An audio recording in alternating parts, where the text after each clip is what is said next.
गाइसहरू म चाहिँ जल्पा भन्ज्याङ आइपुगेँ है। गाइसहरू घुम्न आउनुहुन्छ भने हाम्रो रोमान्टिक ठाउँ छ, यस्तो सिनहरू हेर्नुहोस् गाइसहरू। यो चाहिँ लास्ट त सिँढीमार्ग हो। यहाँबाट चाहिँ हामी गइन्छ टक्क यसरी हेरौँ क्या गाइसहरू। ल कहाँसम्म जान चाहनुहुन्छ घुम्न आउनुहोस् हाम्रो लुङरूपा पाँचथर जल्पा देवी छेउमा। र यहाँदेखि तपाईँले देख्न सक्नुहुन्छ हाम्रो चारैतिरको भ्युजहरू, सिनहरू, जस्तै सिनहरू देख्नुहुन्छ। यहाँबाट हेर्नुहोस् गाइसहरू, यस्तो देखिन्छ। यो यहाँ हाम्रो पारी बस्छु म। हेर्नुमा गाइसहरू हाम्रो यो सिम्कुना भन्ने ठाउँ। गाइसहरू अरू केही देख्न चाहनुहुन्छ भने बाँसबोटे त्यो घाम लागेको ठाउँ चाहिँ।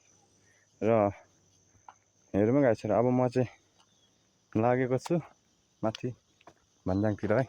गाइसहरू भन्ज्याङतिर भेट होला। हेरौँ यहाँतिर यस्तो छ गाइसहरू।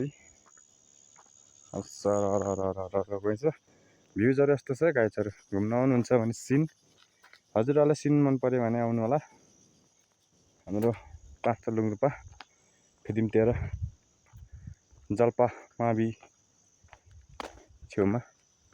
हेर्नु गाइसहरू यस्तो छ। मन पऱ्यो भने आउनुहोस् गाइसहरू घुम्नलाई एकपल्ट आवश्यक। हाम्रो राम्रो छ यहाँ हेर्नुहोस्, च्यानहरू रहेको छ यहाँ चाहिँ।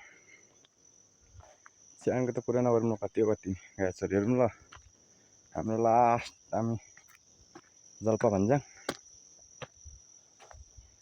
यस्तो छ गाइसहरू हेरौँ है।